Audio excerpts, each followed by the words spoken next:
Independent thoughts, independent life. This is Chad Benson.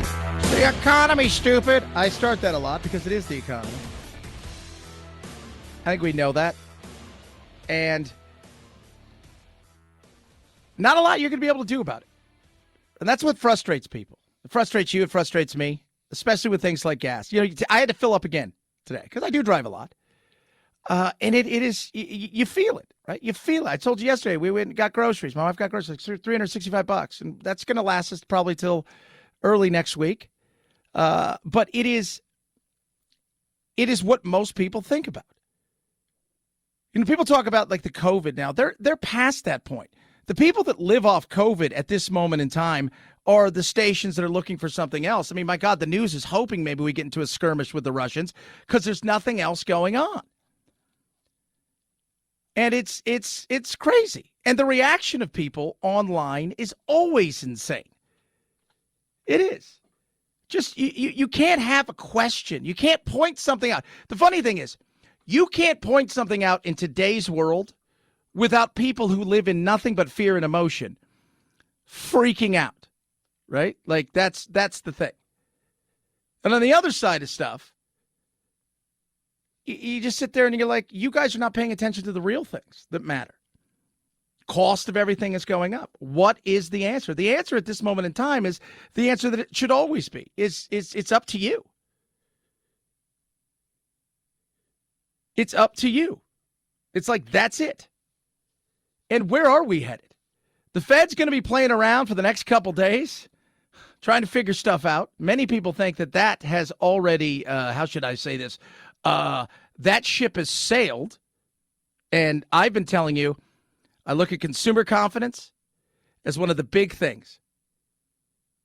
And consumer confidence is lagging, and it's down.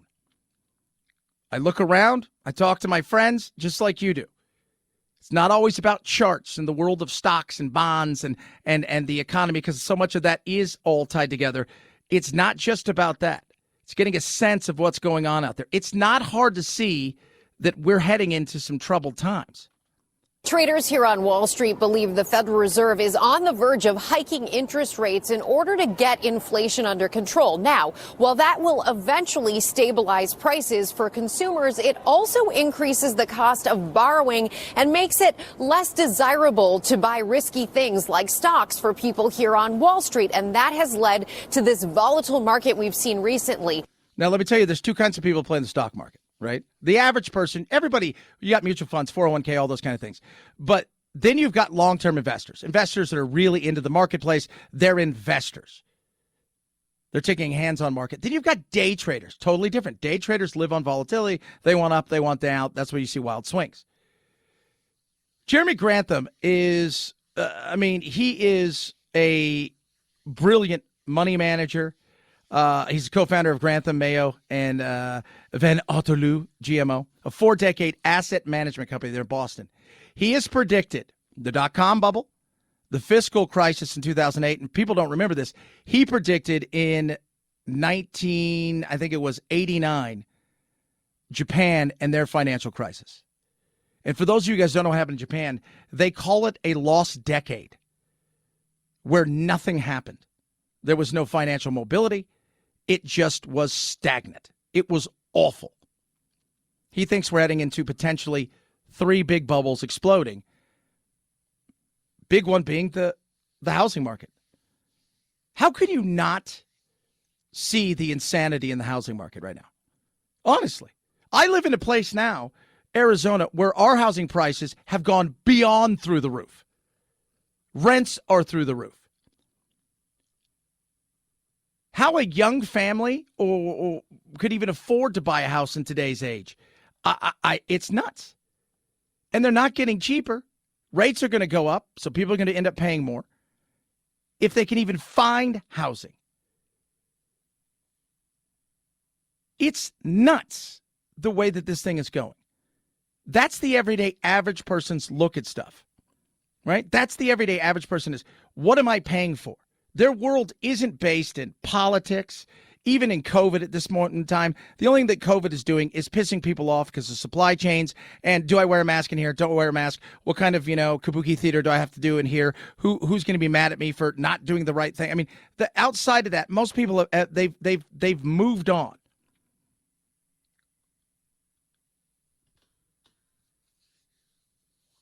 I didn't get to it yesterday. Jen Psaki, and this is a perfect example of her just weird take about, she was talking about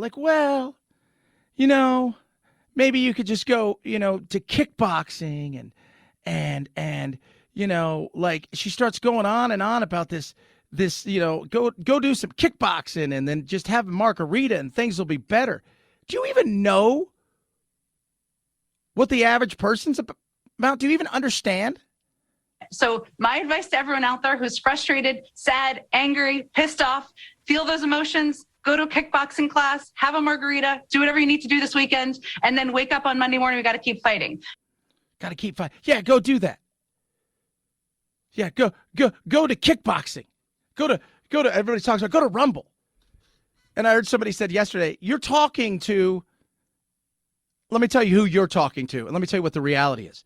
You're talking to the wine-drinking liberal mom who can drop their kids off with a nanny or has a nanny in D.C. in an area where you are completely zoned in on, or Manhattan or wherever, or their husband works out of the house, and you go to kickboxing, and you have a drink and some wine, and you laugh with your friends, and then you get on with your life.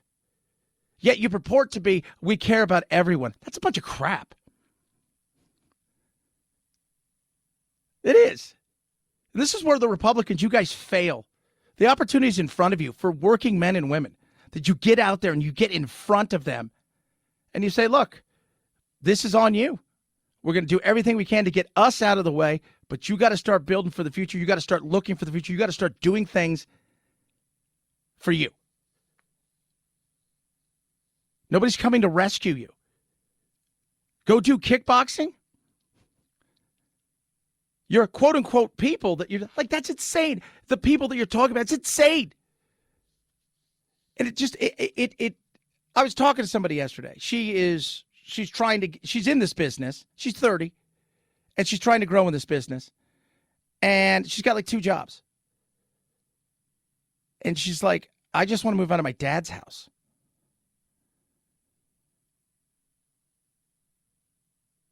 I've got a young guy who helps us with our lizards because for those of you guys who know, we have a lot of lizards at our house, and he can't find a place. He's been priced out of his place, so we've got an extra room that he's staying in, and he's taking care of our lizards because even though we pay him okay and he's got nothing, he still can't afford. He's not going to kickboxing. He's trying to eat. He's not going to kickboxing. He's trying to survive. You're missing your point. And we're headed for some serious issues, potentially. Take away the politics of it all. The potential could get ugly.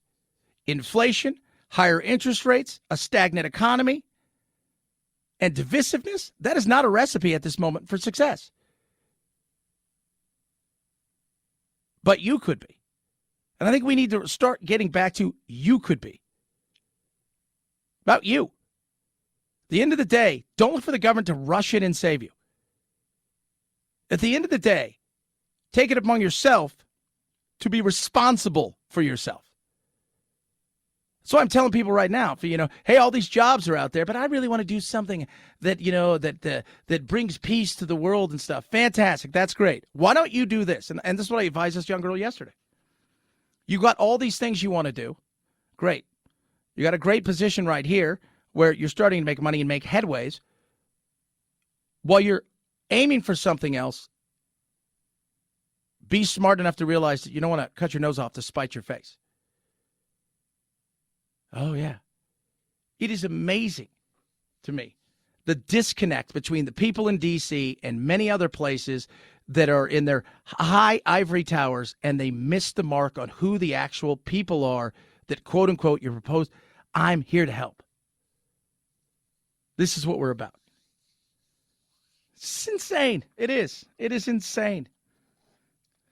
That bubble, by the way, if that bubble was to come true, I don't know if all three will, because he calls it a super bubble, but I could definitely see the housing market having some struggles in certain areas. Places like Los Angeles and New York, those markets nobody's going to go, oh, I bought a house for $30 million and the market crashes. Now I can only get $27 million for it. Eventually, you hold on to it, you'll be fine. But you paid $450,000 for a home in Boise, Idaho, and the market collapses, you're out $200,000 in equity. That's the real feel that people are going to feel. 323-538-2423 at Chad Benson Show's your Twitter. Tweet at us, text the program. Love hearing from every single one of you. A lot of stuff to get to today. Kid Rock's got a new song. I'm going to play you, by the way, and it's everything. It's called We the People. Wear your mask, take your pills. Now a whole generation's mentally ill. Man, Fauci. We got more of that. Oh, the IOC asked China about something, and they gave a response when it comes to slave labor. The response is fantastic. Who's the best stock picker? So do you remember meme stocks? Well, there's a new stock picker, and I'll tell you what, the meme stock people are getting crushed. We'll talk about that. But this person you may want to follow, for real. 323-538-2423 at Chad Benson Show, your Twitter. Rough Greens, ruffgreens.com/Chad. You go there. What do you get? Free. 1, 2, 3. Free. Bag of Rough Greens. It's called K9 VitaSmart. It's a supplement. Goes on top of your dog's food. It's got vitamins, minerals, probiotics, omega-3, 6, 9. All this incredible stuff goes right into this, and it is awesome what this thing has done for my dogs, in particular my older dog who has struggled mightily with arthritis and fatty tumors on his hips. He doesn't hurt anymore. He's got more energy than ever before. And this time of year, normally also struggled with allergies. Didn't have any issues this year. It's simple. Small little changes go a long way. Rough Greens has done that. They want to give you a bag for free. All they want you to do is cover the cost of shipping. ruffgreens.com/Chad. Go there now. Get your free bag or call 833-MY-DOG-77. 833-MY-DOG-77. Rough Greens makes any pet food better. Chad Benson Show.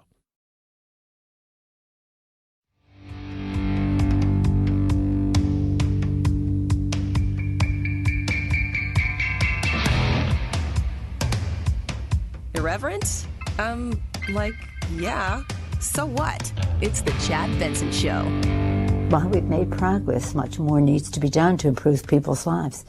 Our democracy is at risk because of assaults on the truth, the assault on the U.S. Capitol, and the state-by-state assault on voting rights. This election is crucial. Nothing less is at stake than our democracy. But as we say, we don't agonize, we organize. And that is why I am running for re-election to Congress. Yeah, and you don't have to do anything. That's the other thing. She's been in politics for a long time, decades, 4 of them.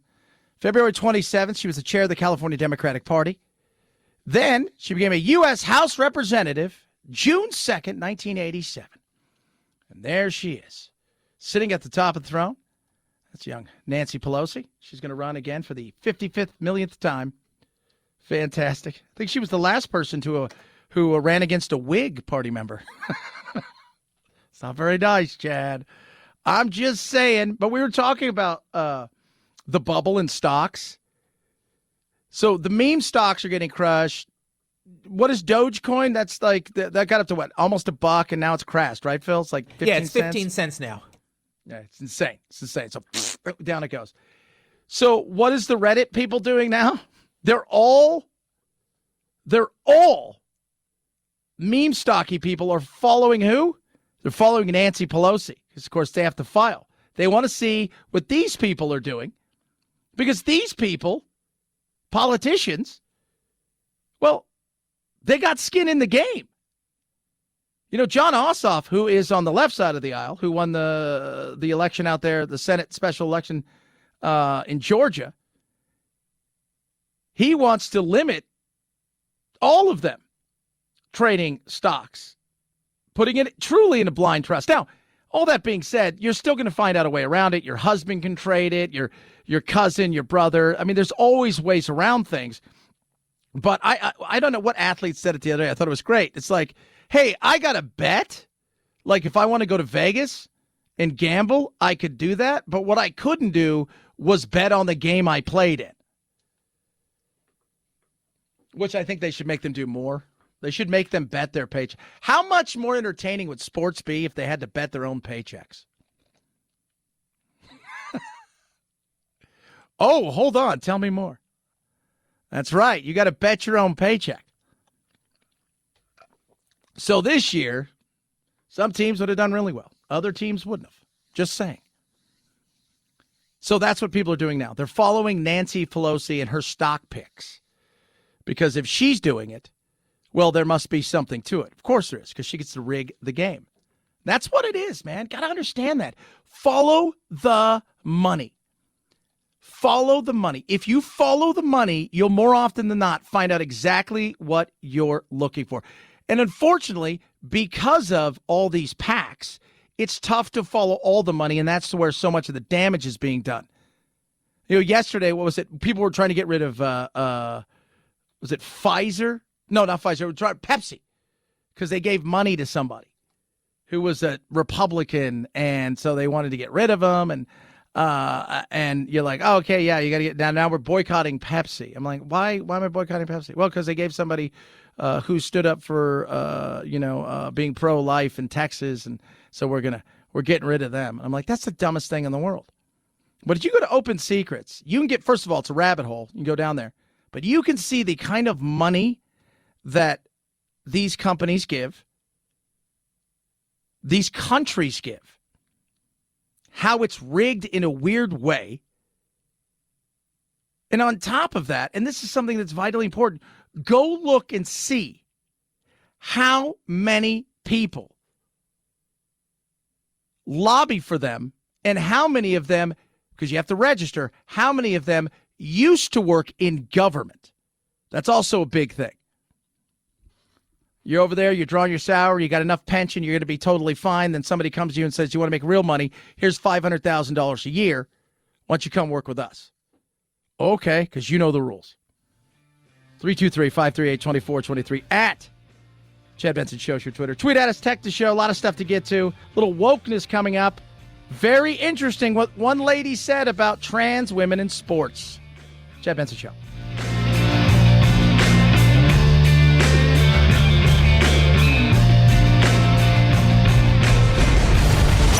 The Chad Benson Show.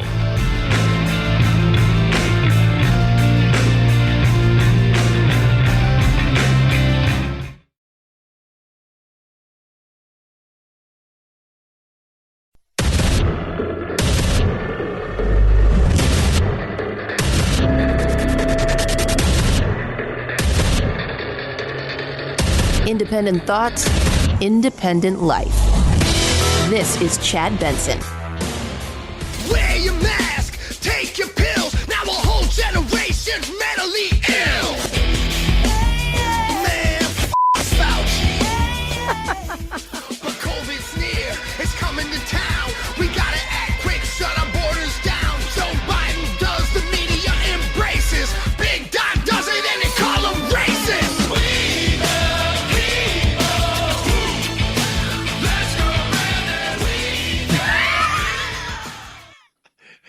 Let's go, Brandon. Let's go, Brendan. This Kid Rock's new song.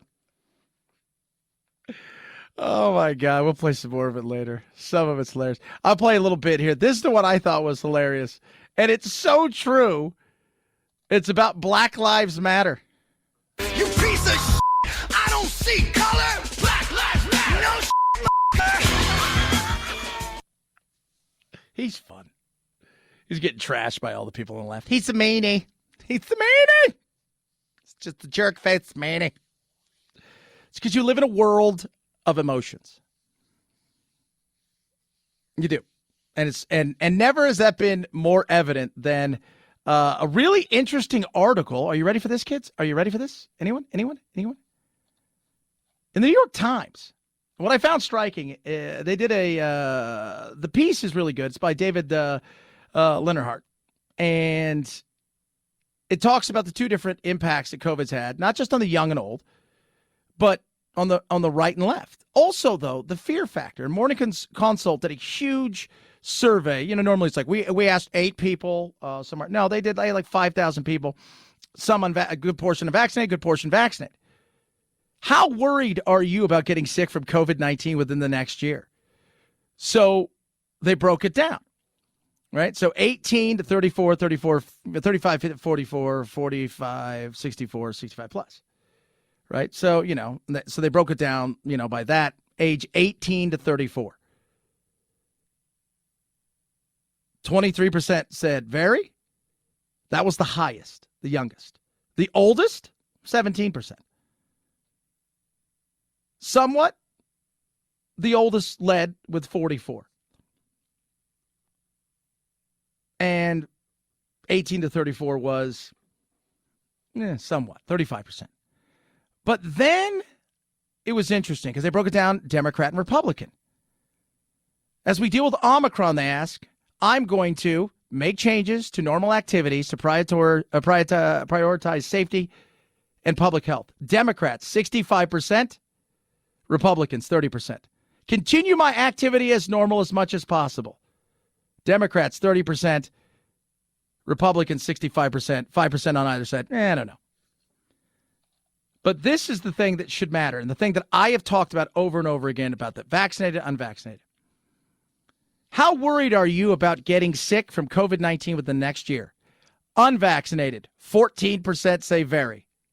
Vaccinated or boosted, but no booster, 22%. Vaccinated with booster, 22%. In total, people who are vaccinated and or boosted are far more worried about getting sick with COVID than people who are not. And yet we continue to live our lives in a way where we're sitting around. And part of that they point out in this is a lot of it's emotional. Of course it is. The one thing that everybody did agree on, though, left and right, is enough with the kids. Let the kids be the kids. Delta, Omicron, Alpha, Mega, Rolex, whatever thing that come out, Xi, the bat soup flu, Kung flu, whatever variant has wandered out, they've all agreed it's not done anything to the kids. It's time to let them go. California, Los Angeles, cracking down. Now, as a child, not only do you have to wear your mask indoor all day, and it has to be a KN95 or N95 mask, you also must wear it when you're outdoors because of the science. No, that's stupid. But they go to point out in this, and something that's what's the famous saying, right? If you're not liberal when you're under 30, you don't have a heart, and if you're not a conservative when you're over 50, you don't have a brain. They talk a lot about that in this article, but they also point out that so much of what's driven is the identity of which we see ourselves now is based in getting a shot or not getting a shot, but also the emotions of it are huge. And how many people now live their lives based strictly on emotion? Too many. It's insane. Bari Weiss and Bill Maher got hammered for coming out and saying what so many people want to say, but they're terrified to say it at this point in time, is they've had enough. They don't want to mask up anymore because they realize it's not doing anything. They've got the shots, and it still doesn't matter. At some point, it's time to get back to normal, and normal includes school and the damage that we're doing to the kids. And she said it. This is a generational damage we're doing to young children in particular. But you got to think about those kids who spent their last 2 or 3 years in high school, 2.5 years, and God knows, you count this year too, masking up, stopping, online, just not having school, having to eat by yourself with everybody else 12 feet away from you, 15 feet, 18 feet, wearing a mask all day long, not being able to have prom. You don't think that has an effect on people? Absolutely it does. Emotion. But also, letting you guys know, not just emotion. Think about the power, because it's about getting people to react so they can then grab more power. And if you don't think that's true, you're fooling yourself. Doesn't matter what side of the aisle they're on. They all want more power. All of them do. 323-538-2423. At Chad Benson Show is your Twitter. Tweet at us, text the program.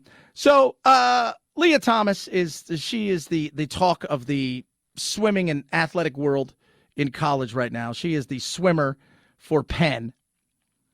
And she is crushing not just records. I mean, she's destroying things. And she used to identify, she identifies as a girl. Now, she used to be a man. She was on the men's team at one point.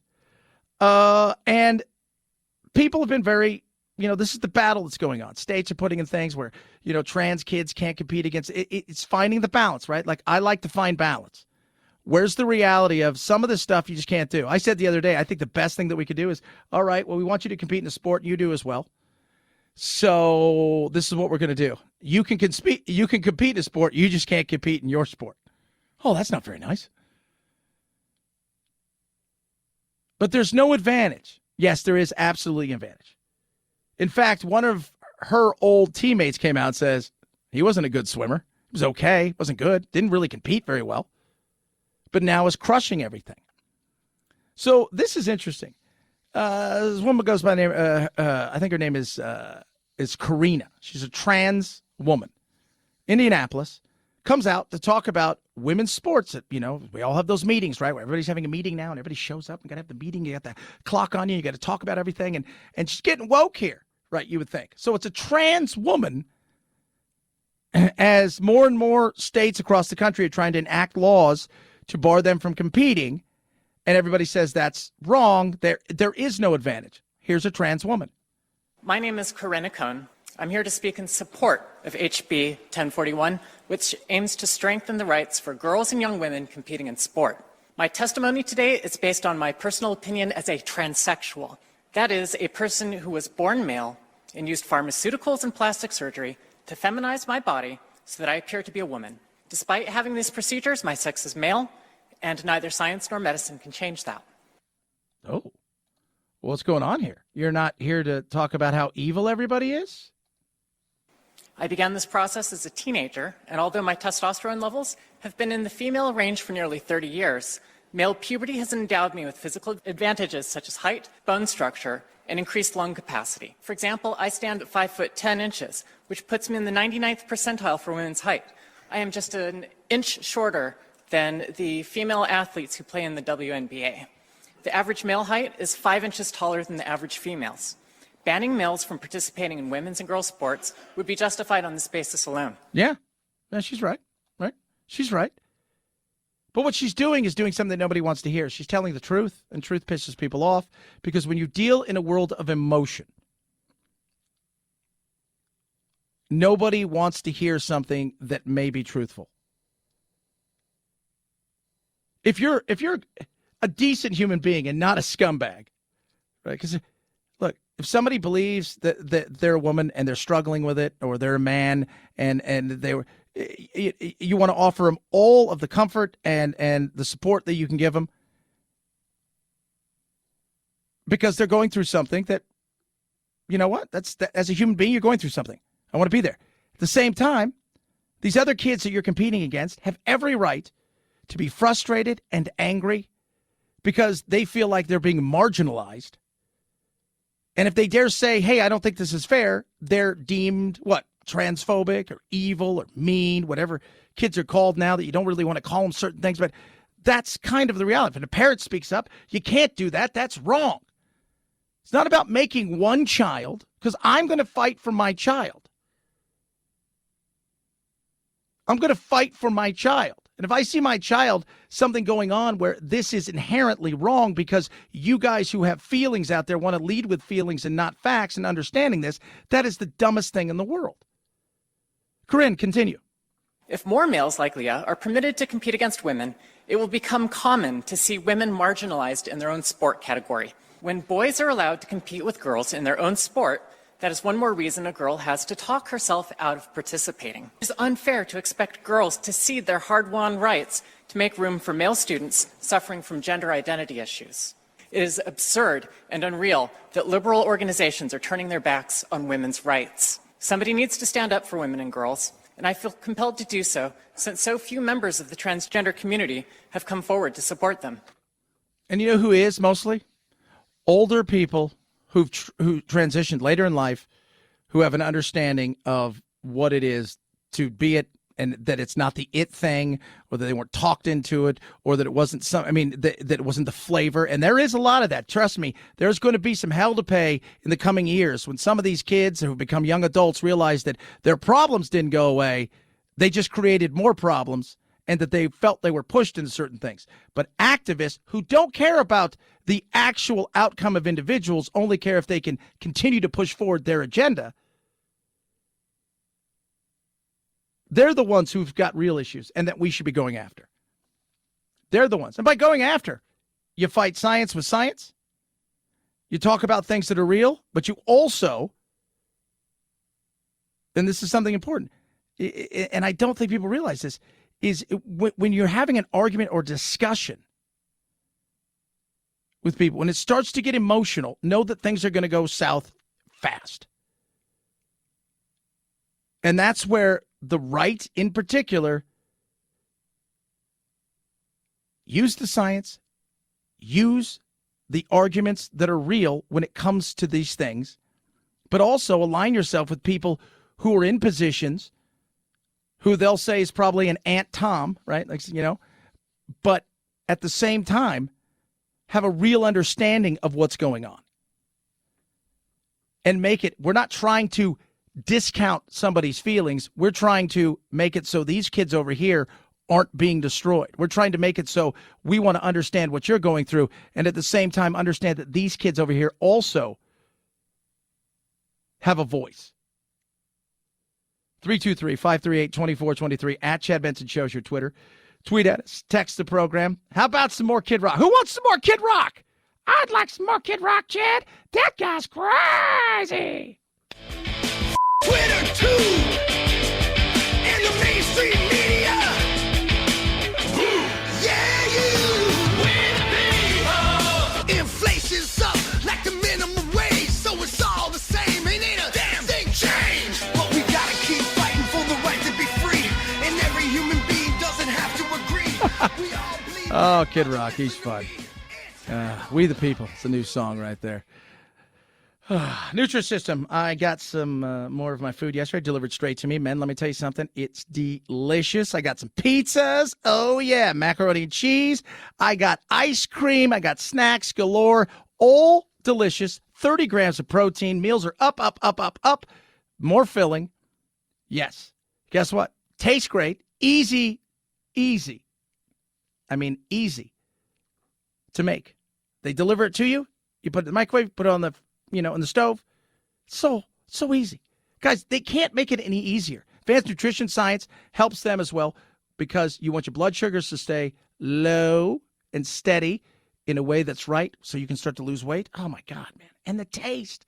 I've had bean and cheese and beef burritos. I've had toasty ravioli. I've had spaghetti and meatballs. Today, I'm going to have an incredible pot pie thing that is amazing. What are you waiting for? 50% off right now. Lose weight. Feel great. I've lost about 11 pounds. My clothes are looking big on me. My face is looking thin. It's great. Go to Nutrisystem.com/Chad now. Get 50% off. 50% off. You heard me right. Nutrisystem.com/Chad. Saves you 50%. And that's on all plans, men and women. Nutrisystem.com/Chad. Saves you 50%. Results vary. Offer restrictions apply. See website for details. Chad Benson Show.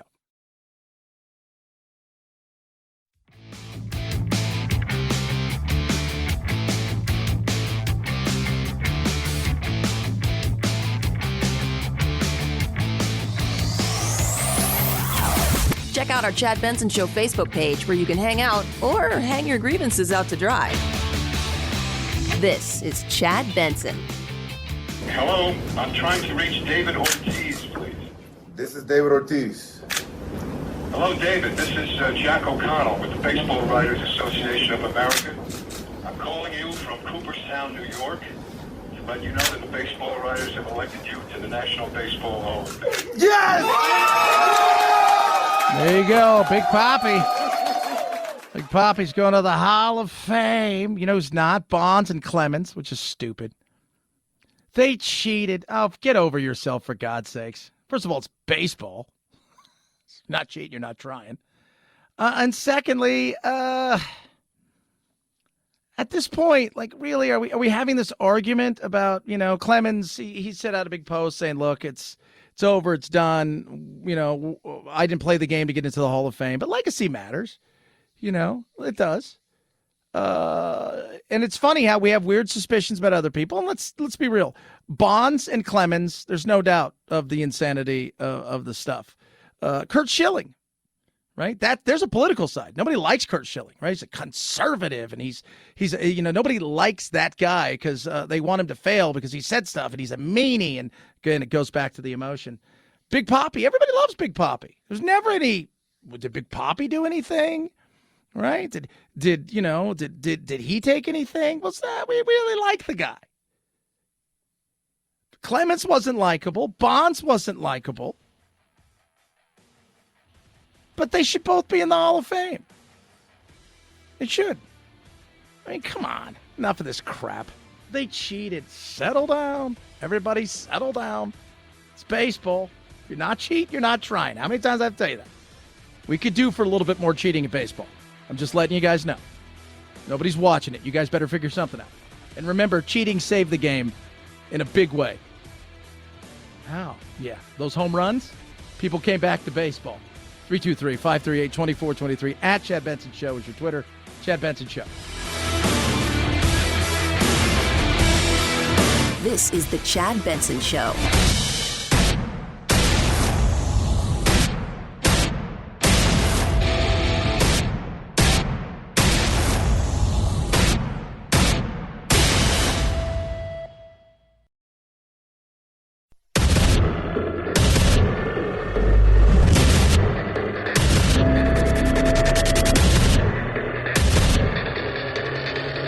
Independent thoughts, independent life.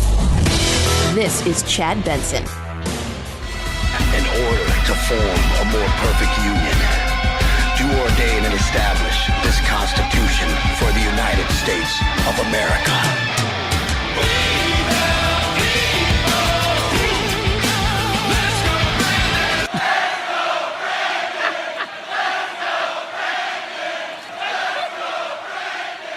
It's Kid Rock's new song. We the people, let's go, Brandon. That's where we are, people. We're at that point in our life where Kid Rock's doing that, and then you got Neil Young, once the man who would look at the man and say, "Not you, man," coming out and said, "Spotify, get rid of my stuff." Neil Young says he won't keep rocking on Spotify as long as Joe Rogan's podcast is on the streaming audio platform. In a letter posted online by Young and then deleted, which he says he sent to his manager and record label, he writes that he wants them to let Spotify know he wants all of his music off Spotify, that they can have Rogan or Young, not both. He accuses Rogan of spreading fake information about COVID-19 and vaccines, causing potential harm or death. No response so far from Spotify. Here's something. I want to point this out to you guys. This is what, first of all, Joe Rogan is what? He's curious, which is awesome. I'm curious. Every time I think I know a lot, I find out I know very little. So I want to learn more. He likes having all kinds of people on. Well, he Dr. Malone on. That guy spreads lies. Some of the stuff in there has been debunked. Absolutely. Other stuff in there that has tried to be debunked is not really being debunked. Not everything he said is BS. But if your argument for something is so strong, then let that argument be there. Don't hide crazy. YouTube and Twitter and everybody, when they go and they get rid of somebody, in many cases, all you do, especially in something like with Dr. Malone, is, which is what many people are talking about, is you go and then you give them more of a platform. And it's understandable, because when you tell me don't look at something, first of all, I know who most of you are. Secondly, I know who pays your bills. So I'm going to go take a peek. I think it's the right thing to do. The more information we have, the more conversation we have, the better it is. What I would love to see Rogan do is bring somebody like Dr. Malone on, and then bring, Sanjay Gupta, on. Let them talk it out. Let them have conversations. See whose argument wins, if you will. See if maybe Dr. Malone is really full of crap, or if maybe some of the stuff he says has some merit. But in a day and age of virtue signaling, you can't do that because it's about virtue, the signaling. Article, New York Times, along with Morning Consult, asked unvaccinated and vaccinated people, almost 4,500 of them, how many of you are worried? Unvaccinated, when it comes to catching COVID in the next year, are less worried than the people who wear masks, who've been vaccinated and boosted. Follow the science, except for the science. But why? Because it's all emotion-based. It's emotion-based. Man, it's tough to do a lot of things on emotions. And emotions are good, right? You don't want to be a person that has zero emotions. That's Spock, right? You don't want that. You want to be able to have some emotions. That's okay. But the insanity of which we have this thing now where it's like, if I don't like what you say, if I don't like the argument that you're making, is the best thing for me to do is to deny people to hear that argument is not a good argument. It's a piss poor argument that makes me think maybe there's something to what this person is saying. And because of that, more people flock to it.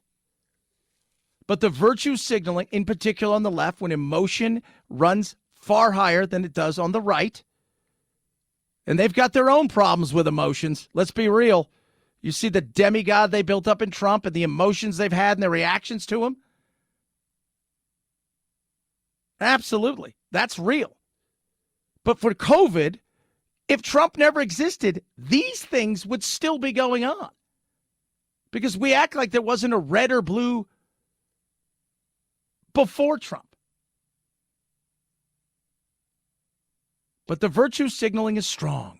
I don't think Neil Young is for censorship. I just think he's saying, look, I don't want to be part of this organization. Because if my music is helping people bring people to the table, and then they're spreading something as lethal as don't take the vaccine, I'm against any kind of censorship, really. You know, I really am. I don't like censorship. But when you're talking about life and death, like poor Meatloaf got sucked into some weird fucking cult. No, he didn't. I love how people say, I'm not for censorship, but I don't want this to be heard.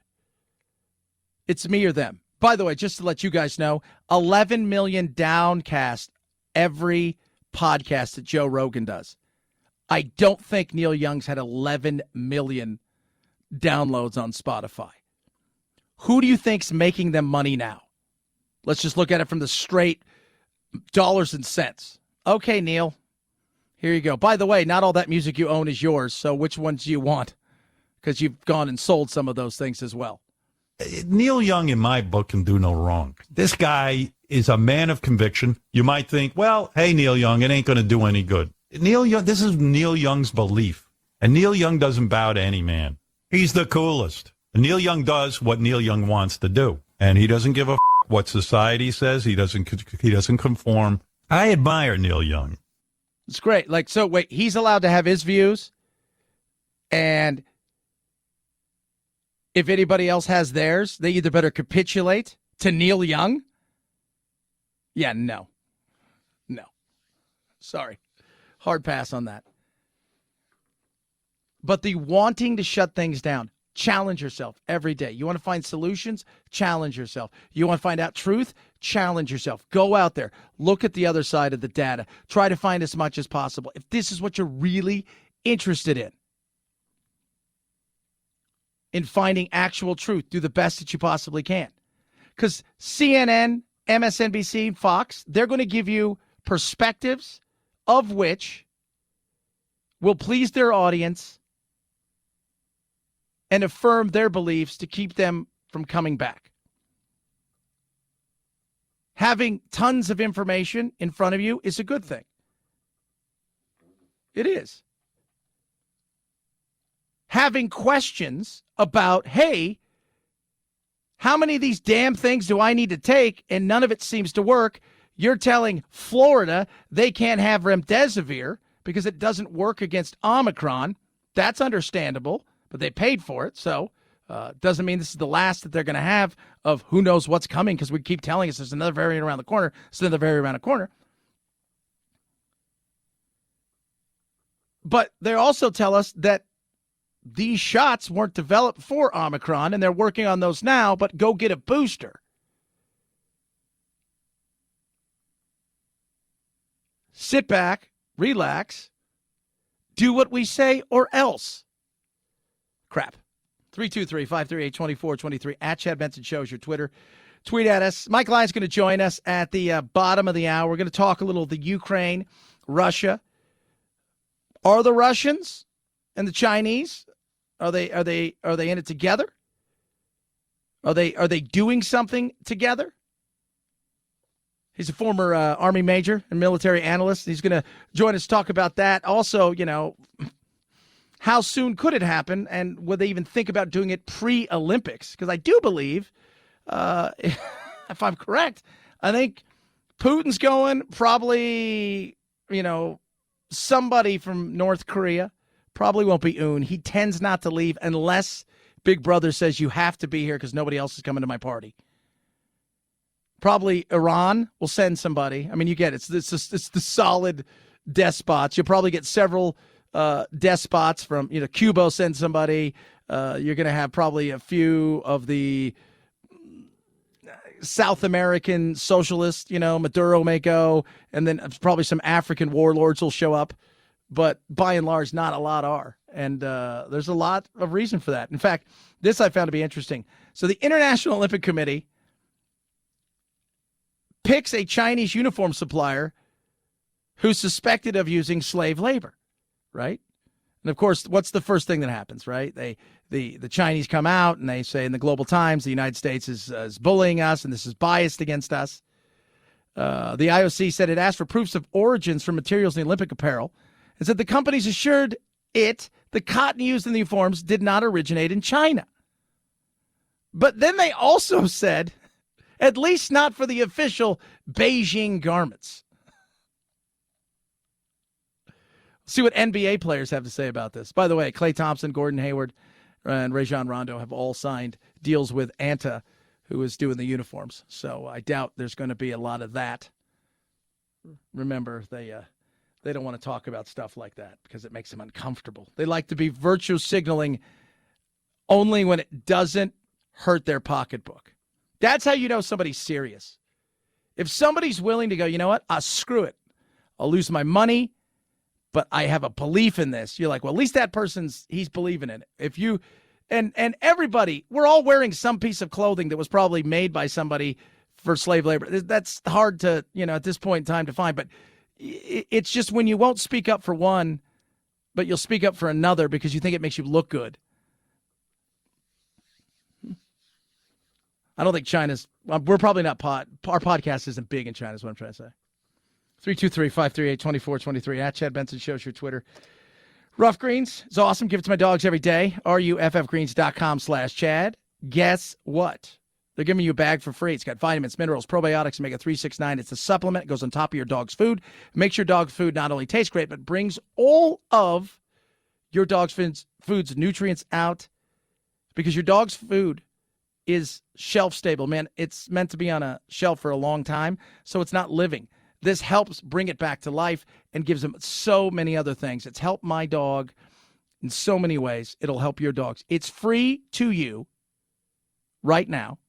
All you do is cover the cost of shipping. ruffgreens.com/Chad. ruffgreens.com/Chad. Go there now.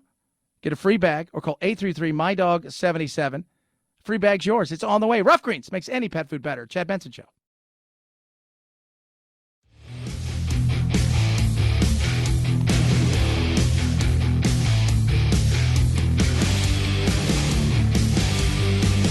If you like talk radio like Chad Benson likes his meals, you've come to the perfect place for takeout. 5, 4, 3, 2, 1, 0, ignition. Now it's time to find out what's trending. What's trending? Yeah, what does that mean? I mean something, right? Like it's trending on the old internet. What's trending? Let's find out what's trending on the web of inter.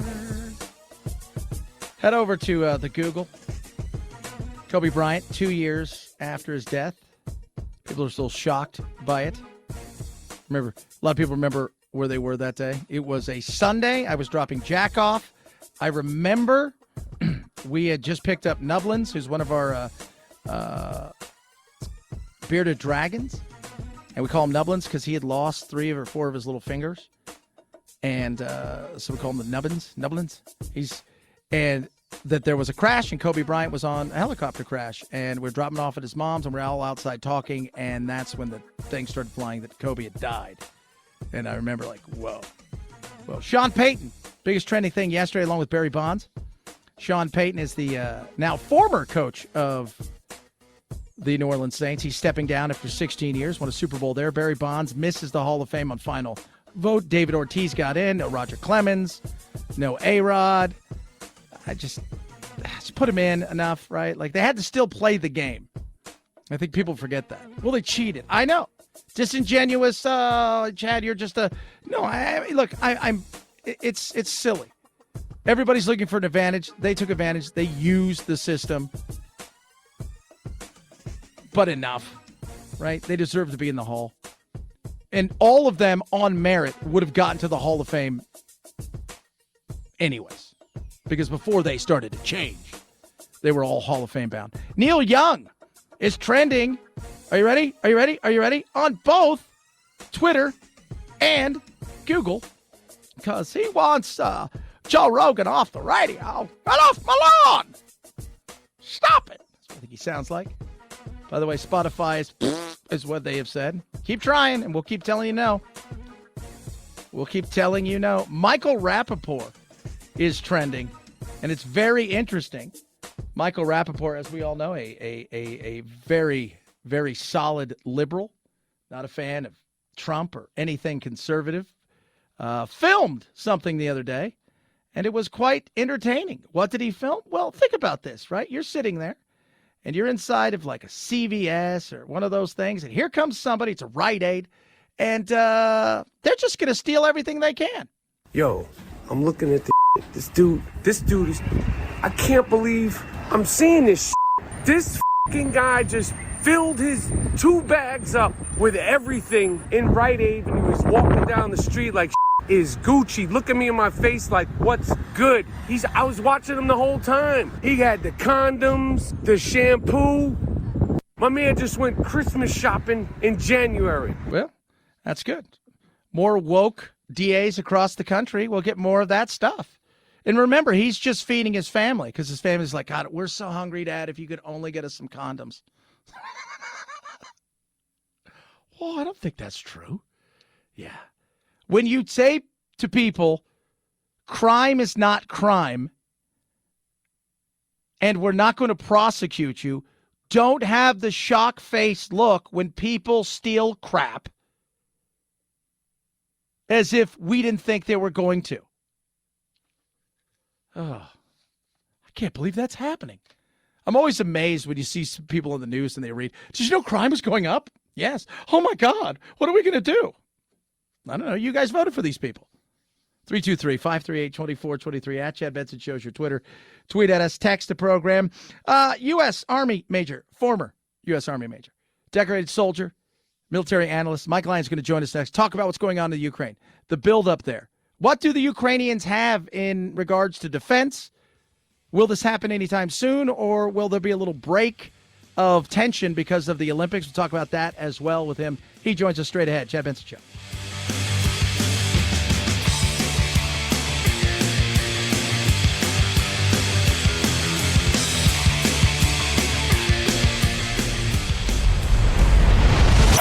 The Chad Benson Show.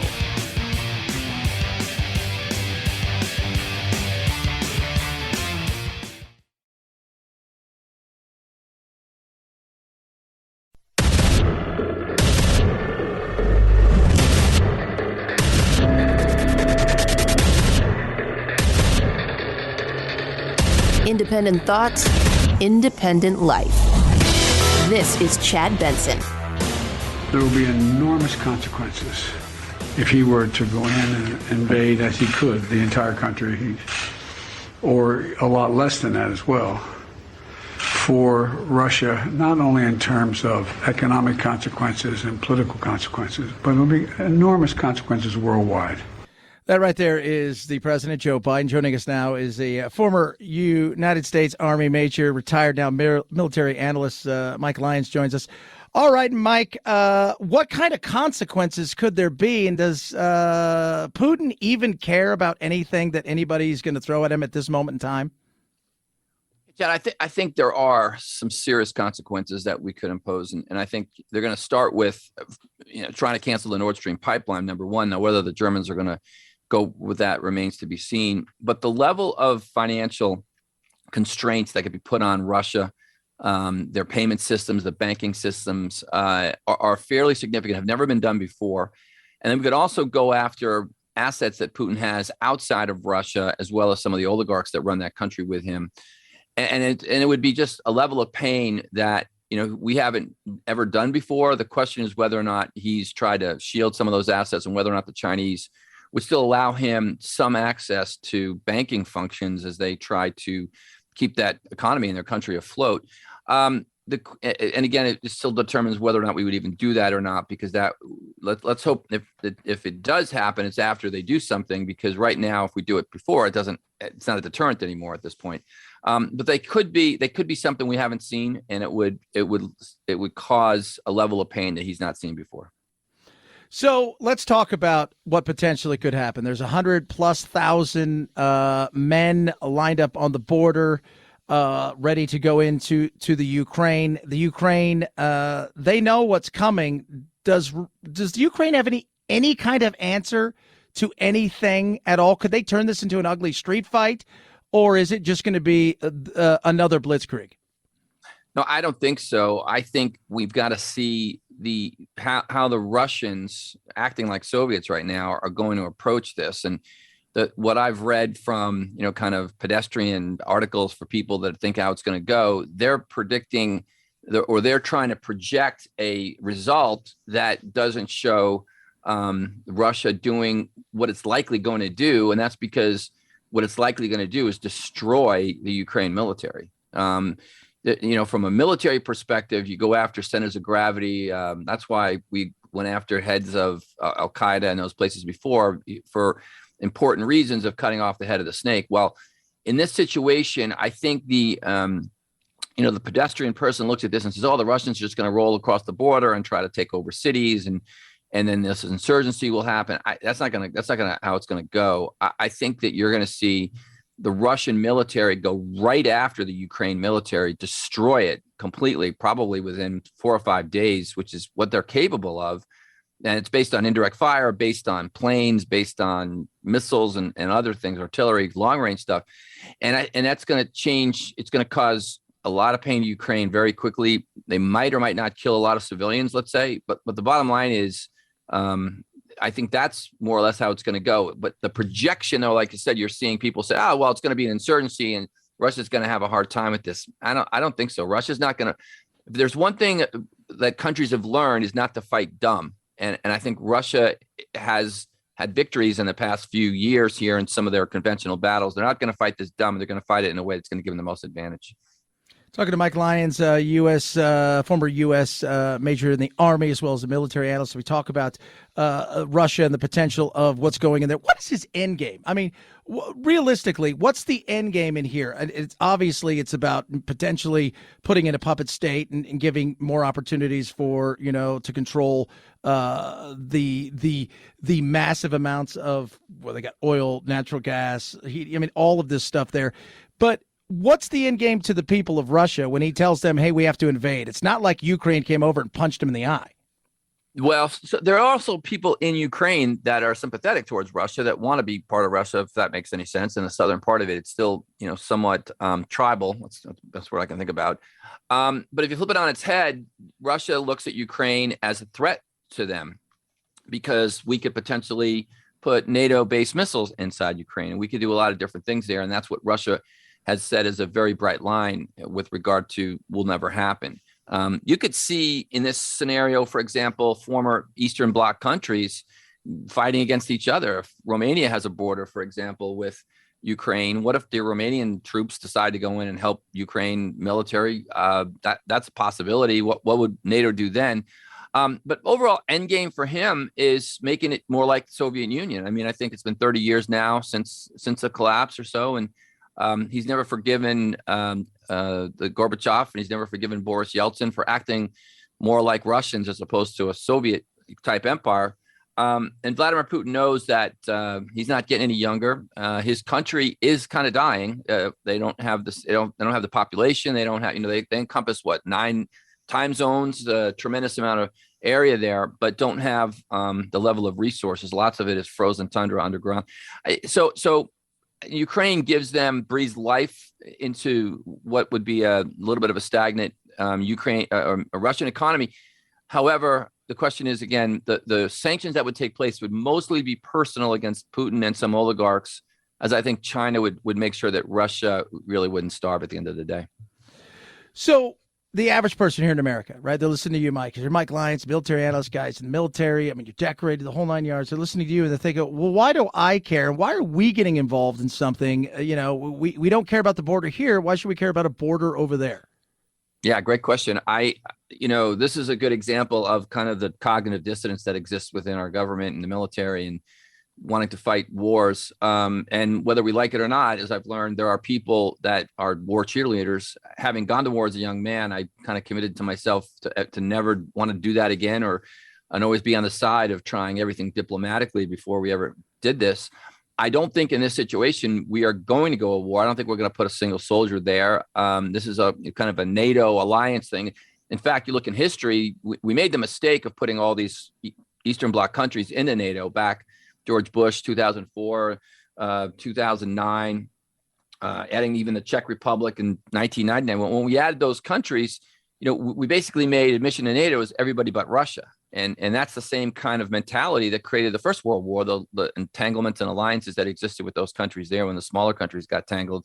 Next thing you know, the bigger countries are at it. So, but I don't think you'll see American soldiers there. We're going to do what we can to support what from a NATO perspective. The troops we're sending there really are no deterrence. Part of a NATO reaction force that hasn't even been formed yet, that actually couldn't do anything anyway. 40,000 troops wouldn't do anything with the amount that he's got massed on the other side. I mean, Vladimir Putin has brought troops from Siberia into this fight. I mean, they came 400 plus miles. And so they're all in. There's no question they're all in on this. And that the thing about Talleyrand saying about you do a lot of things with bayonets, but sit on them. The only thing right now from a diplomatic perspective is to figure out an off ramp where he saves some kind of face. So he's going to need a major concession in order not to do anything, I think, in the next 3 weeks. And that I don't think people really understand that. He's in a position now where if he doesn't get a major concession, he's got to make some sort of move in there to save face, because that's a big part of what this is. You don't move 100,000 people and all that stuff by something without getting something. And what would be the concession that he could get? It's a concession from NATO. We won't put missiles here, because I saw that today. That was the thing he said. If we can get that kind of concession, then maybe this doesn't have to happen. I think so. I think he didn't want missiles in Romania and in Slovenia, and in these again Eastern Bloc countries that could potentially hit Russia. Russia being paranoid, having been invaded in the past a couple times, and they don't want that to happen. Likely, whether Ukraine remains a sovereign nation remains to be seen, because of the area he wants to control in the Donbass region, the southern portion. So right now, for example, when he took over Crimea, he still has to get there by water through the Black Sea. Needs that for a warm water port. Russia, that's the only warm water port that Russia did have for their submarine service. The one in the north is permafrost or is frozen over for most part of the year. So perhaps he has a land grab and more of a land bridge, let's say, to Crimea. That might happen. They might redraw that boundary. I don't know if whether or not that would be agreed upon. But the problem is Kiev and the place, this capital, the center of gravity, so close to Belarus. He's got a lot of troops there now. To me, it just seems that he's really threatened that capital region. And likely the war plan is, again, go after the military targets, take the center of gravity, shut off the internet, take control of all the major networks, take control of communication platforms, take control of the infrastructure as quickly as possible. And then, then kind of then negotiate then once he has all of that. Talking to Mike Lyons, military analyst, former U.S. Army major. All right. China, what's their role in this? And nothing's going to happen until after the Olympics, right, at this point, because I don't think Xi wants to see his world, that everybody should be focusing on, upended by, his pal going in, who I think he expects to be there because nobody else is showing up at the opening ceremonies. So probably not before the Olympics? Yeah, that's probably right. And back in 2014, he went into Sochi after the Olympics was over, was when he decided to do this incursion into Ukraine back then, which really went without any kind of recourse at the time. So I think that, China is, we've done a bad job diplomatically pushing Russia more towards China. We've got to figure out a way with both, Russia in the past was the country that we always had our treaties with, for missile treaties, what Ronald Reagan did back in the 80s by getting rid of a lot of the nukes, for example. We went from 8,000 nuclear weapons down to about 1,500 on both sides. Still plenty to destroy the world over. But the point is, without having that concentration, you alleviate the risk of accidents and the like. But the thing is, the Chinese now got the same missile technology, hypersonic missile technology, cruise missile technology. There are advantage from technology's perspective. We looked at our Tomahawk and cruise missiles with cameras on front that we watch as they land, and we're amazed by the technology. Well, our enemies are going to have them too, and I think we've got to recognize that it's time to sit down with these two other major military players, whether or not they are economically. The Chinese obviously have an economic advantage, but the military players side of this, and figure out some kind of arms control. I don't know if we've got the stomach to do that, or the political will to do that, or whether this president has any kind of vision to do that. But your point before about our protecting the sovereign border of Ukraine is pretty hypocritical, considering the fact that we let people pour over our southern border at the same time. That's for damn sure. Last question. Your gut feeling is what gets done? Is diplomat, or are we going to see some sort of invasion? An off-ramp right now, if it was today or tomorrow, would make the United States and NATO somewhat feckless. I think that's in the back of the mind of this administration. However, as I look at this administration, they want to get what I think is perceived wins. They also knew that Russia is their key to any negotiation with Iran. It's feeling like a 1938 moment, though. We're about to appease a lot of different people without the same, we're going to be protected here in Fortress America. There's no question. We've got two oceans on our sides, and, we won't see the homeland necessarily attacked or whatever, but it's going to set if we do some kind of deal where NATO gets weakened by this, the Nord Stream pipeline goes, Germany's outsourced its energy already.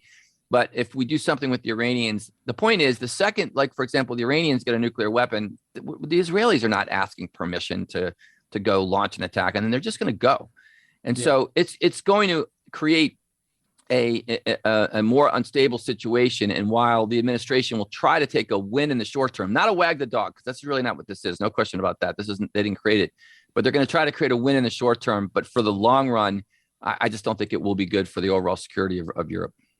Right on, man. Appreciate you coming on, Mike Lyons. Look forward to doing it again. Former Army major, retired, as well as military analyst. Let's do this again. Great, Chad. Thanks for having me. Thanks. At Chad Benson Show, Twitter, ChadBenson. A lot of things to unpack there, and we will do it. I just don't know what he does at this point in time. But he's got to do something. He's got to save face. And again, hitting him personally, he is the richest man in the world, for those of you not keeping score. I am not, but I am feeling young and healthy, and thanks to longevity, which is incredible. If you don't know what longevity is, I've been taking it for a few months now. I look for something always to take care of myself, because for those of you not keeping score, I work a lot and I need the energy. That's where longevity comes in.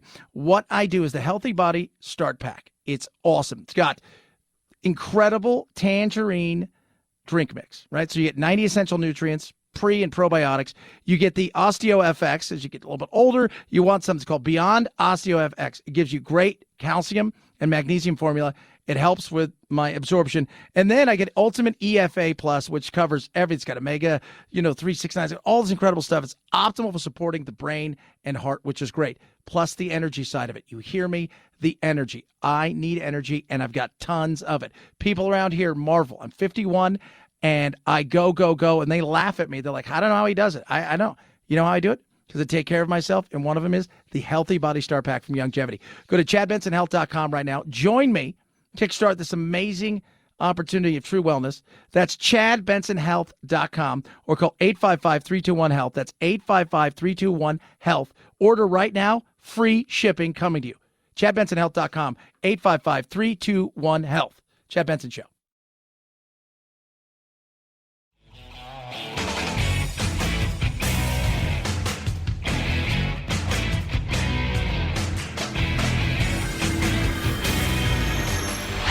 Podcasts are American as hot dogs, apple pie, football, and sushi. Oh my goodness. No. Okay, maybe not sushi. Next time you have a craving for something sweet and tangy, download a Chad Benson Show podcast. Boy, that is good. It's different. You get a little bit of saltiness. It's so good because it's sweet and salty at the same time. Get a taste on iTunes, iHeart, or Spotify and binge to your ears' content. Oh, yeah. You're listening to The Chad Benson Show. The Secretary of State a few days ago tweeted, I #stand with Ukraine. Has that ever worked at stopping an authoritarian regime from doing anything? A hashtag? I will have to say that unlike the last administration, we don't think Twitter is the only means of engaging or negotiating or discussing important topics.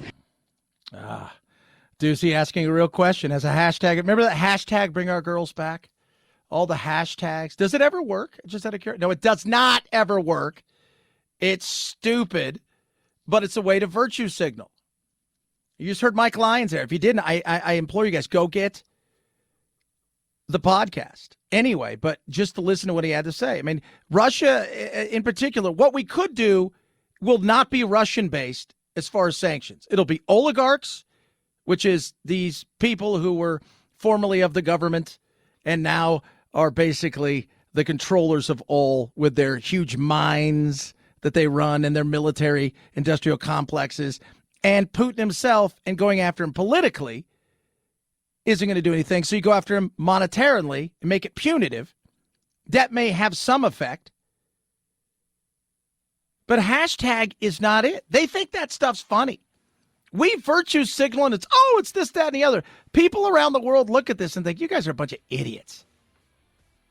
Bunch of idiots. It's nuts. And he's also in a position where I don't think he has any other choice but to make a move in some way, shape, or form to save some face. It'll be interesting to see what happens. But it doesn't sound like it's going to happen anytime before the Olympics. 323-538-2423 at Chad Benson Shows your Twitter. It's the Chad Benson Show.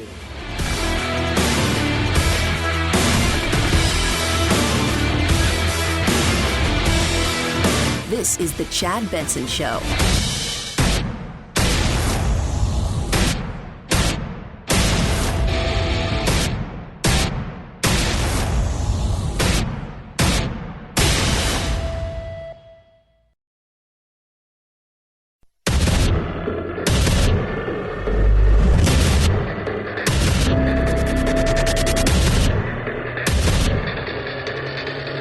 Independent thoughts, independent life. This is Chad Benson. There's a lot of reason that we look at the stock market. It's going up, it's going down, it's good, it's this, that, and the other. And we think, okay, why is that good, right? Because I don't feel any different.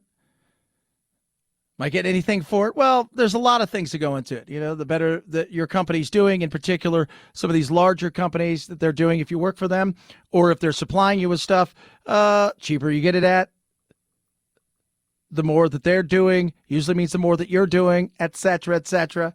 There's a lot that goes into it. But the marketplace is also a place where the bubble can happen.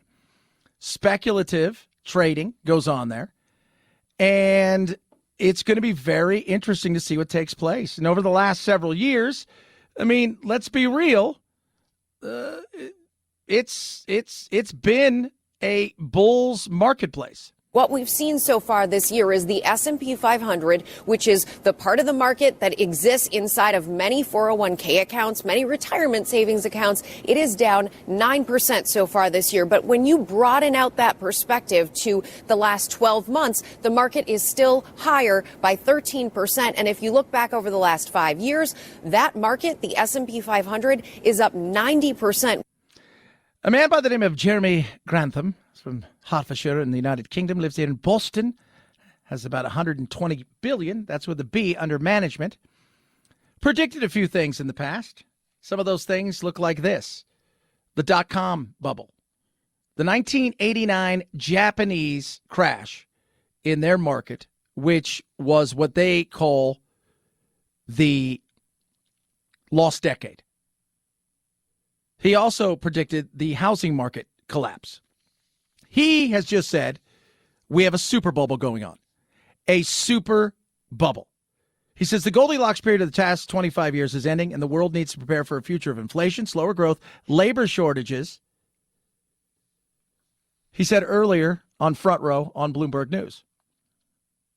He goes, you're going to see a lot of change in stuff. Excesses are going to come that we've had over the last God knows how long. That's going to come at a cost. Super bubble is real. He says there are 3 areas in which this could take place.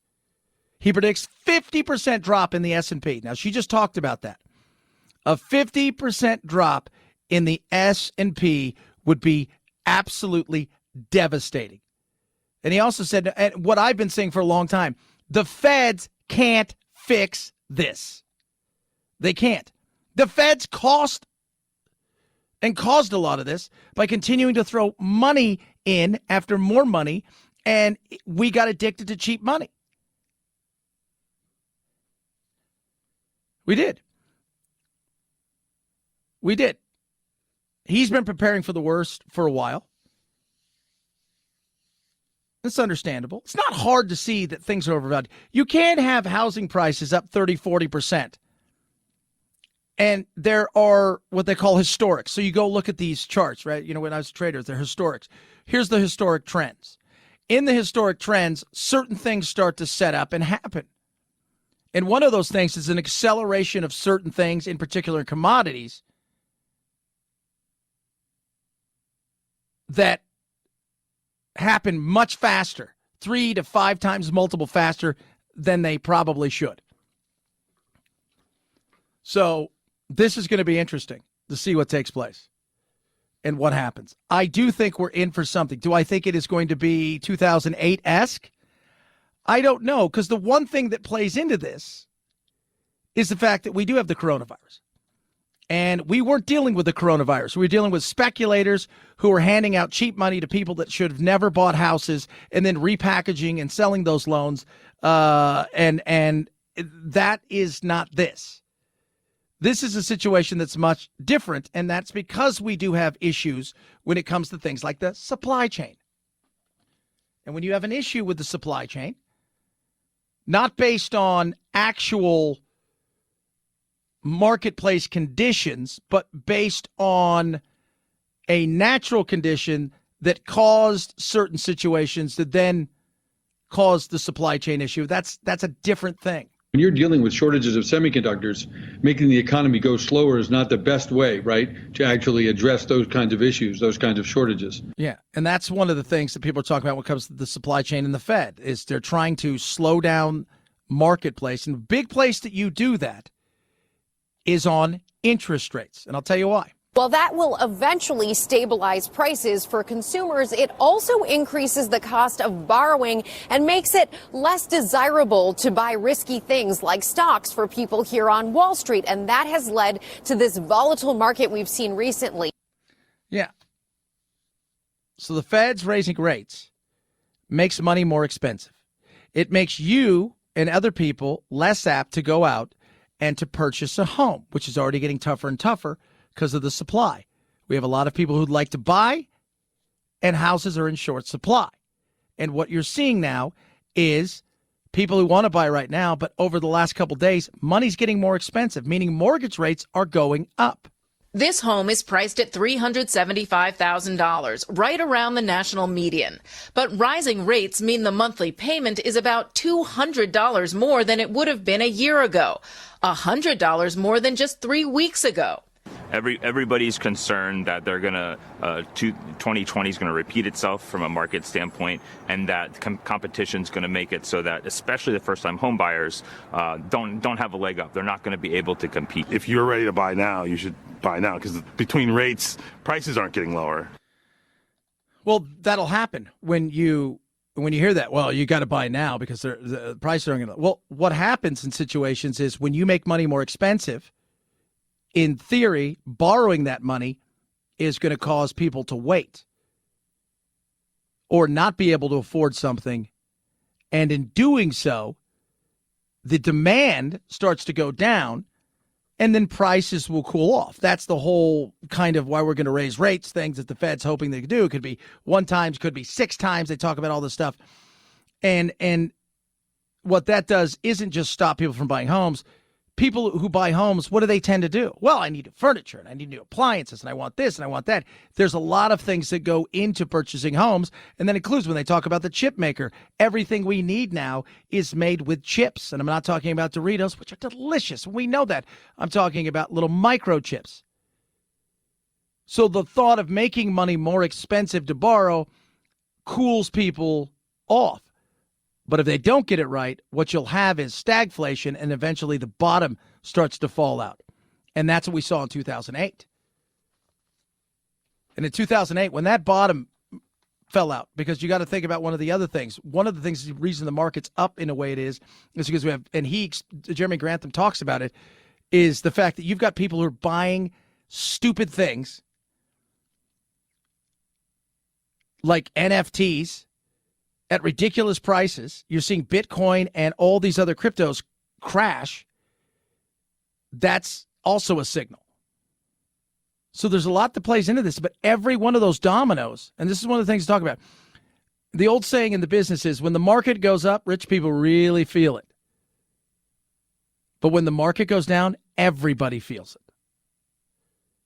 323-538-2423 at Chad Benson Show is your Twitter.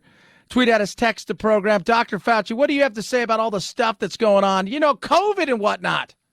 So is it that COVID is here to stay and we're just going to have to live with it? You know, when you think about outbreaks of viral illnesses, you know, you have a pandemic and then it decelerate, be able to eliminate it, or you could even eradicate it. I don't think there's a chance that we're going to eradicate this. We've only done that with one virus, and that's been smallpox. If we can get COVID down at that level where it doesn't really challenge us and threaten us, that would be an acceptable, quote, living with the virus. But that would be acceptable?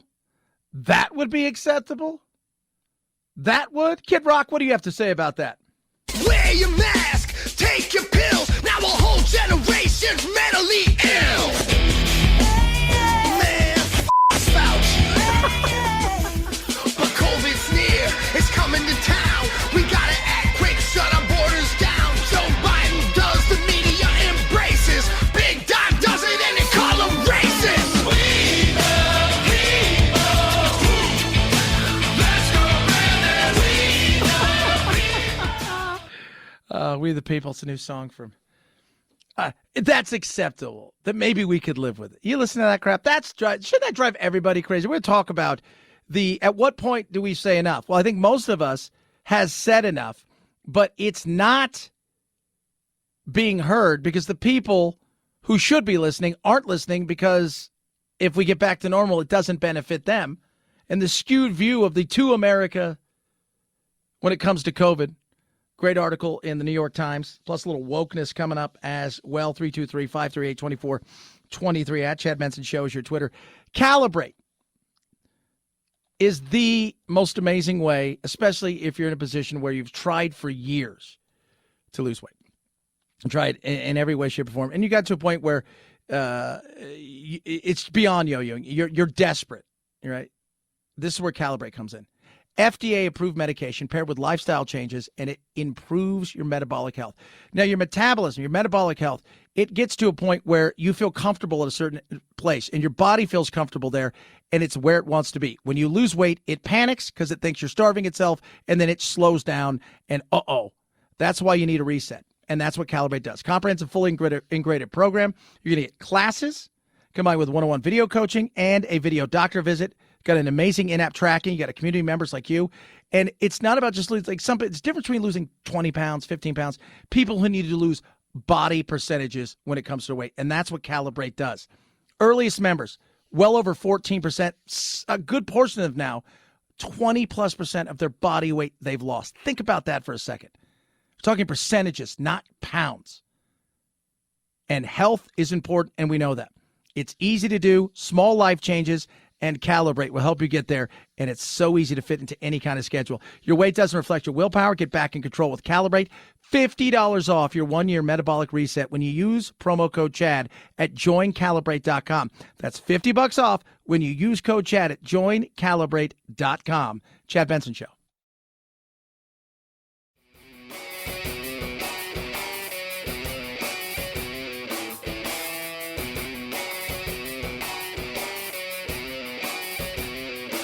Being antisocial sucks. Hang with Chad's friends on Facebook, The Chad Benson Show. And if you just need some alone time, head on over to Twitter at Chad Benson Show. Either way, we can't wait to meet the real you. That is me. I don't know if you guys are paying attention to what's going on in San Jose, California. So San Jose, California is a pretty big city just outside of San Francisco. And they're getting ready to do something that is going to cause a fight between gun owners, as it should, and the city. It's very interesting. They are going to require insurance if you're a gun owner. Right? Wait, what? Yeah. That's right. So you go buy a gun, they want you to be insured up. It's unclear when it will go into effect, but San Jose's City Council okaying a plan to require gun owners to carry liability insurance and to pay a fee with the money going to gun safety programs. But Sam Paredes, Gun Owners of California, says it penalizes legal gun owners, and his group will challenge it in court. We would look at this as an unconstitutional infection that we want to stop here. It's a move that was pushed by San Jose's mayor after last year's mass shooting at a rail yard in the city that left 9 dead. Now, can I just say something? Let me show you everything you need to know about this insanity. First of all, is it constitutional? I don't know. Are they blaming individuals? Duh. Of course they are. You're going to require it. Well, what are you going to do with the money, first of all, before I get to why you guys are insane? We would be funding violence prevention initiatives with a fee that would be levied on gun owners so that we could invest in reducing domestic violence and suicide and provide mental health services and other kinds of services, particularly to households in which a gun is owned. Yeah. That's welcome to the world of stupidity. Sounds like it's great. We all know that's not where it's going to go. This is the same city that has released multiple murder suspects without posting bail. I'm going to go back and say this. So you're telling people who are law-abiding citizens, if you own a gun, you've got to carry insurance. Then, at the same time, you're releasing people who also were involved in shootings to be released back into the public. So they're wanted, they're arrested, they are booked and released. I'm going to say this again. Wanted. There's a shooting. It was deadly. Halloween night. Arresting 2 men. Charging them and then releasing them to the public. But you, average person who has a gun, constitutionally, you can have a gun. You, not so fast. You've got to go do something extra. They released 3 murderers at the tail end of last year. This is that insanity of California. So they released 3 murderers. What do you think happened to those guys? We can't find them. One of them we think went back to Mexico. No way. Idiots. Idiots, idiots, idiots. Now you're like, hey, homeowners. Hey, people who have guns. We want you to carry this insurance. It feels like, yeah, you're punishing people. And as I've said, California doesn't want you not to own a gun. They want to make it so uncomfortable that you won't want to own a gun. We are concerned about victims of gun violence, but we are not to blame. This law, in essence, assigns blame to lawful gun owners. Yeah, that's it. In the same place that releases people willy-nilly without bail or anything else because somebody goes and does something horrific of which every gun owner in their rightful mind finds to be awful. So what do? Well, you punish the people that you think you can, all the while knowing that this isn't going to stop anything, because bad people who want to do bad things will find out how to do those bad things and get the instruments of death to do them. Chad Benson Show.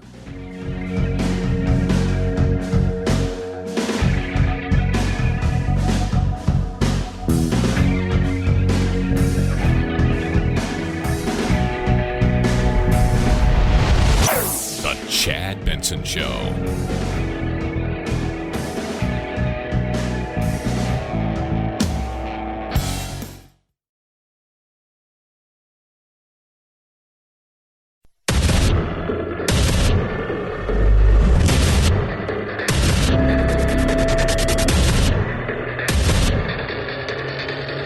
Independent thoughts, independent life.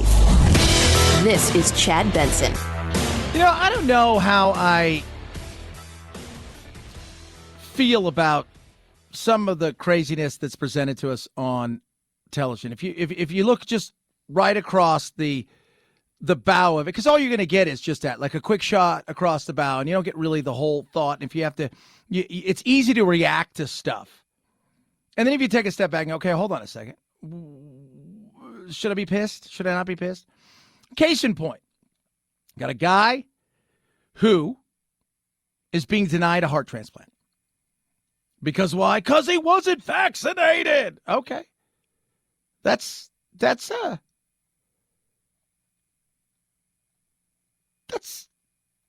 doesn't sound like something we should be telling our doctors and not to do. And in this political climate where everything is politics, you could easily react if you're on one side of the aisle and say, I agree wholeheartedly because vaccines save lives, or on the other side of the aisle, you're horrible and you've turned this into politics. But the reality is if I was making that call, and you have to take everything into account, right? It can't just be, but if I'm sitting there and I'm looking over and I'm saying, all right, hold on a second. You're not vaccinated, and you're that's a you thing, right? So you're not vaccinated. You've chosen not to be vaccinated. And in getting this heart, which there's not many of them, we've just now started growing them on pigs. In getting this heart,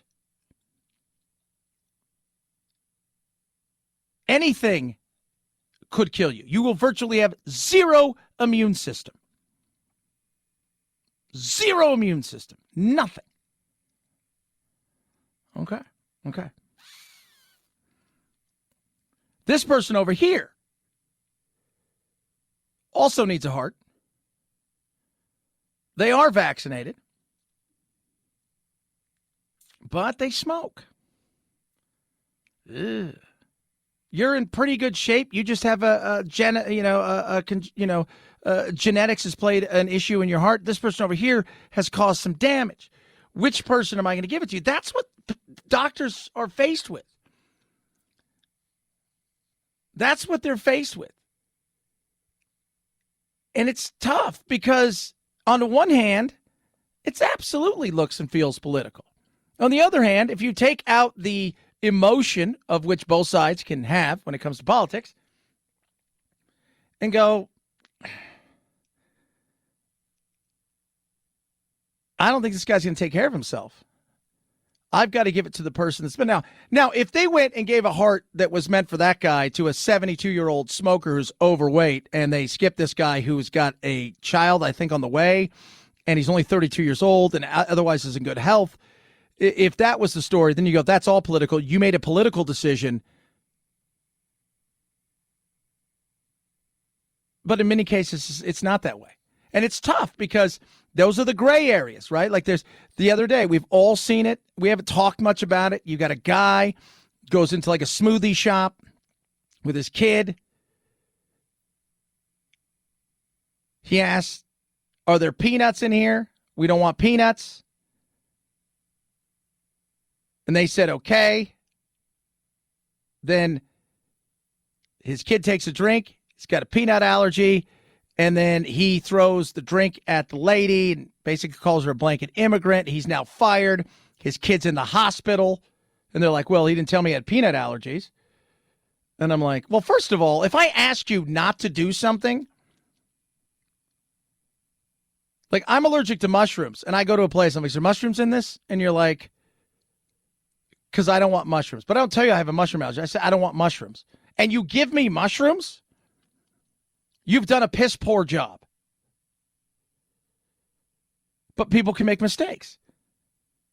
But we've made it political. This guy's like one person said yesterday, and my buddy Barry Marks, he tweeted at me the should the guy get fired? He's an attorney. And should a low moment in people's lives be everything that you're about? And let's also take it, let's look at the context of said low moment. And the context is, and it is the fact that you've got a guy whose kid's laying on the floor and he's freaking out. You've got a guy whose kid's laying on the floor and he's losing his mind. And he says something horrific. Called them an immigrant loser. He lost his 26-year job. He's arrested for a hate crime. I think that's over the line. And this is where cooler, calmer heads come in and say, is there a lesson to be learned here? Yeah. I think there could be. But politics won't allow that. Politics won't allow people to grow and learn. And I don't mean politics as in what goes on at the state capitol or the Fed, the federal side of politics and our nation's capital. I'm not talking about that. I'm just talking about the politics of virtue signaling and the punishment culture we live in where all we want to do is punish. That's all we want to do. We're not interested in teaching. We're not interested in learning lessons. And some of the stuff that people, so he tweeted this out to me. I'm like, thanks, Barry, because you started people yelling at me as if I had done it on my Twitter. And one person's like, well, that person's obviously a racist. And he's always been a racist because only racist people would say that. And I'm like, okay, that's your thought. It's true. I said, have you ever said anything like, have you ever gotten in a fight with your mom and said, I hate you, Mom? Yeah, well, obviously you must hate your mother. Well, no, I mean, I don't hate my mom. No, that you do. You do. You can't be upset. You can't be upset about anything. People lose their minds. They say stupid things. Do I think this guy's a racist? I don't know. He may be the head of the Ku Klux Klan. It's possible. Or it's possible in a time when his son's laying there and having an attack that he panics and said something horrible and threw something at a young girl that shouldn't have done. It's just, I'm not defending the guy. I'm saying, people, is there any forgiveness in the world? No, because we want to punish. Because the end goal of life now seems to be getting one over on the other side. The end goal of life seems to be getting something that you can have mentally as a trophy that you won in a Twitter battle, or that you were able to punish somebody, or tends to be the end goal, and it sucks. It absolutely sucks. It's no way to live life. It's no way to have conversations, and it's sure in the hell no way to solve problems. It's we touched on it yesterday, right? What did we touch on yesterday?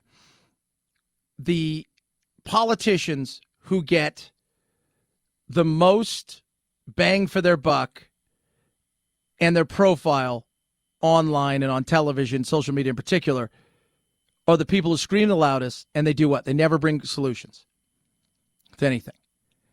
We did a big research thing here about the shows and the personalities, and one of the things that kept coming back from all the people was, we'd like solutions.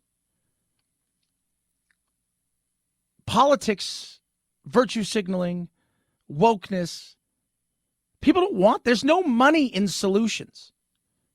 We have 2 million people last year that came across the border that we know of. Depending on who you're talking to, Brandon Judd, the head of the, immigration, as far as speaking for the Border Patrol, they'll tell you maybe we catch 30% of people, maybe 40. Let's just say it's 50. That means 4 million people came here. Is there a solution to stopping it? Well, there's a solution to bringing it down from a tsunami to a trickle.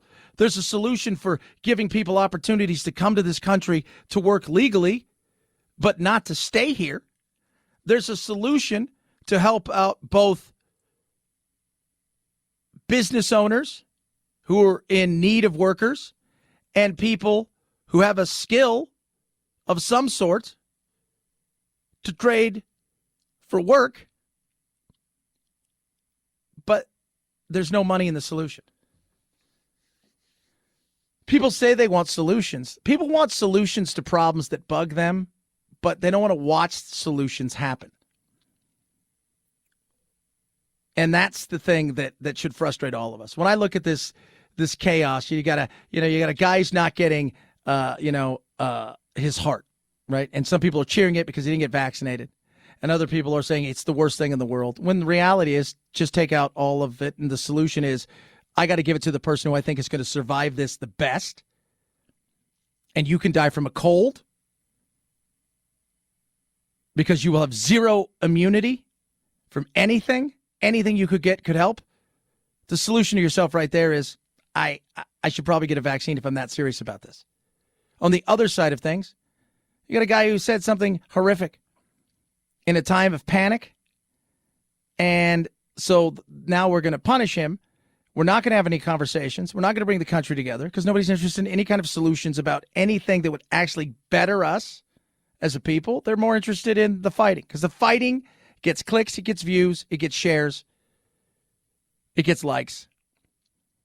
And the solution for them is don't fix anything ever because it's not broken for them.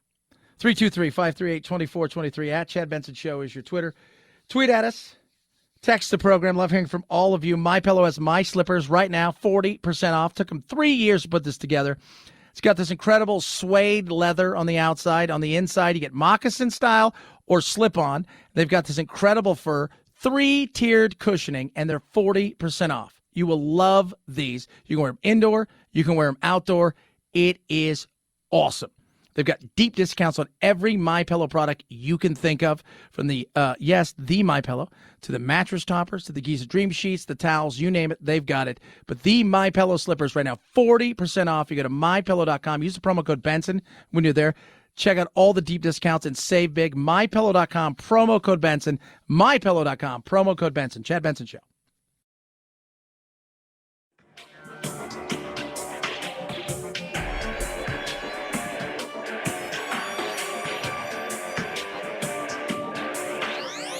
Warning, no snowflake zone. Uninformed opinions are in danger of melting. The Chad Benson Show. That is us. You are you. I the whole Neil Young fight, because Neil Young, if you guys haven't heard, he wants Joe Rogan basically off Spotify. And Spotify's like, we can't hear you through the 11 million downloads that Joe Rogan gets. On the other side of stuff, you've got Joe Rogan, and people have been trying to cancel him. It doesn't matter what it is, right? Have you ever noticed, anytime you bring somebody on that's controversial, and by the way, controversial to who? Well, he spreads misinformation. Are you only looking at one source of information? It's like the first thing you hear is like, I got to go with that. You can't ask questions. I was talking to my on-air partner yesterday, who I love dearly, but Gatos, God bless him. He would, if a doctor told him to jump in circles, and stick a needle in his ear, he would do it. And he would never question it. I'm like, well, you should question stuff. Because why? He's a doctor, or she's a doctor. I'm like, that's the dumbest thing in the world. And I said, have you never, who do you think caused the opium issues? Pharmaceutical companies? Yeah, but doctors, they played a huge part in it. They did. CNN last week, 250 scientists called Joe Rogan for pandemic lies. Okay. What about you guys and the lies you've had? And by the way, there wasn't 250 scientists and doctors. It was 250 people. You got acupuncturists and a vet, people who have PhDs in history and math. It's like when Whoopi Goldberg thought that Jill Biden would be a good Surgeon General. So I just laugh. And now there's this opinion piece about Joe Rogan. And it says by Jill Filipovich, or Povic. Probably got it wrong. She's probably mad. Somebody's like, you're racist. It's Neil Young's free world, not Joe Rogan's. Oh, okay. That's the scary part in life, kids. If you don't want to hear another side of a debate, if you don't want to hear another side of a conversation, if they want to shut you down, then that's scary. That is. That's absolutely scary. And the fact that somebody would say that, and people would go out there and say, yo, Joe Rogan deserves he deserves the hate and the disdain that he gets, and he's spreading all this information. No, he's having conversations. He's having conversations. And how many of these conversations has he had where some of the stuff turns out to be true? How many of these conversations he's had where he's changed his mind? Did last week or 2 weeks ago when he had a doctor on talking about myocarditis. Plenty. But people are interested in the punishment side of things. And, they say, oh, it's dangerous. It's false. Let people make the decision for themselves. We no longer have a media that's interested in just presenting you and I with facts and figures and allowing us to gather information and then make a decision for ourselves. And it's hard for me to look at media across the board and say to myself, I don't know if I trust you because I know who your sponsors are. Just like people say, I don't trust you, I know who your sponsors are. That's fine. It's good. Make a decision for yourself. Well, that includes all the information. Well, this person's lying. Well, then let me figure that out. And when you try to shut people down, you give them a bigger platform. You make them a martyr. And in many cases, the thing that you're purportedly trying to do, you may actually worsen because now more people are watching. Because inherently, when you tell people not to do something or don't look, it's because you don't want people to see something.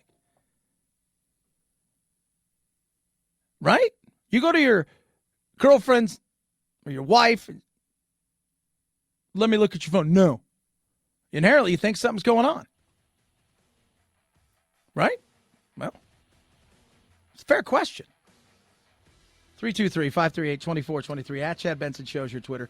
Tweet at us, text the show, grab the podcast where available. Lots of good stuff, including, I think, Mike Lyons coming on, former U.S. Army Major, retired now, and military analyst talking about the Ukraine. Check out the podcast. You will love that interview. He spells a lot of what's going on and what potentially may go on in the next coming weeks and months as the Ukraine looks for certain to almost be invaded anytime now. Have a blessed rest of your day. We got you over the hump. Night, Jack. This is the Chad Benson Show.